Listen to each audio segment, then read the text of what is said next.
依家係朝頭早嘅0830啊，喺呢個康山嘅康景花園安裝一支 Wix 嘅智能燈，型號係 CL95055W 啊！即刻帶各位睇下個安裝過程係做啲乜啦。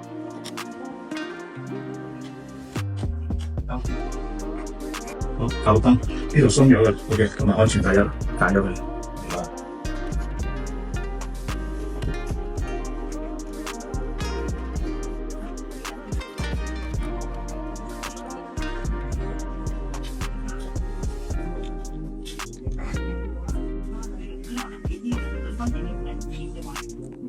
好，做翻個記錄，入咗個筍走緊咗㗎啦。OK， 就係單嗰條線嘅速度啫嘛。好，嗱，佢預設咗，一開燈就呢個前光啦，熄開黃光。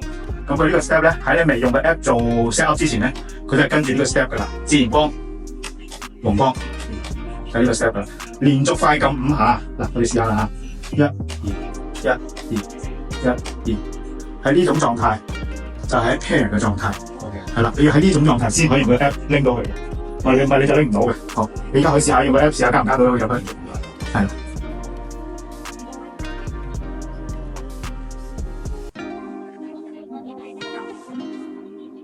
嗱，呢個名可以改，應該入咗去先。我哋求其下一個咧，日後可以改翻嘅。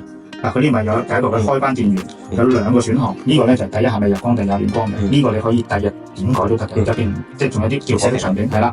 另一種就叫最後狀態，開咗呢個咧，你熄燈嗰下係乜嘢？開翻燈嗰下就係乜嘢？OK， 咁但係用咗呢個咧就冇得揀翻用呢個。OK， 我哋下一步先啦。嗱，呢度咧有0.5秒嘅 delay 嘅，咁一般就唔整嘅，因為咧你會有時覺得好似做唔切。係啦，好。咁一般個基本 set up 就得噶啦。咁依家入咗去入邊咧，佢本身就有呢啲預設咗嘅，嗱到嘅日光，咁啊較光暗，熄燈。開燈，你試下，你試下，你試下，你試下個效果。咁依家係經過 WiFi 嘅，唔係藍牙嘅，即係你出咗街咧都 control 到。咁喺個 app 入邊咧，你可以授權另外一個電話，佢就大家可以就共用呢個 app 嘅，係授權就唔係分別登入，係，咁啊搞掂啦。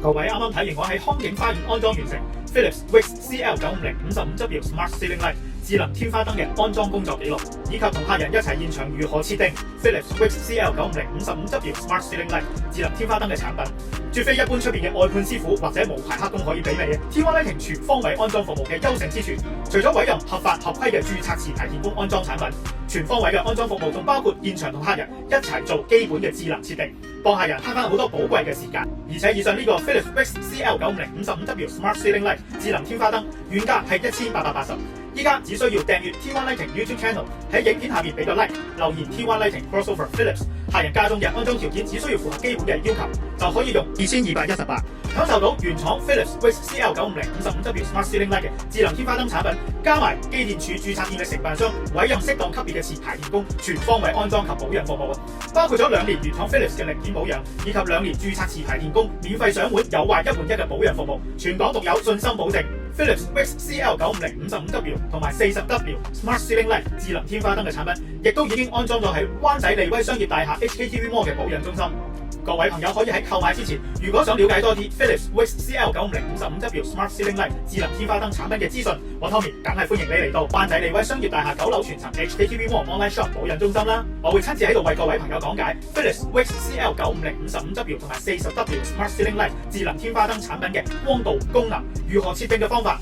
咁就可以將 Philips Wix CL95055W Smart Ceiling Light 智能天花燈產品嘅全部功能了如指掌，用得心應手啦。所以各位朋友，如果中意影片，記得訂閱 T1 Lighting 嘅 YouTube Channel， 俾個 like， 咁就可以盡享會員嘅優惠啦。下一條影片我會為各位朋友分享以及講解 Philips Wix CL950 80火 Smart Ceiling Light 智能天花燈嘅黃竹坑安裝工作記錄，同埋適合用幾大嘅空間先至最恰當。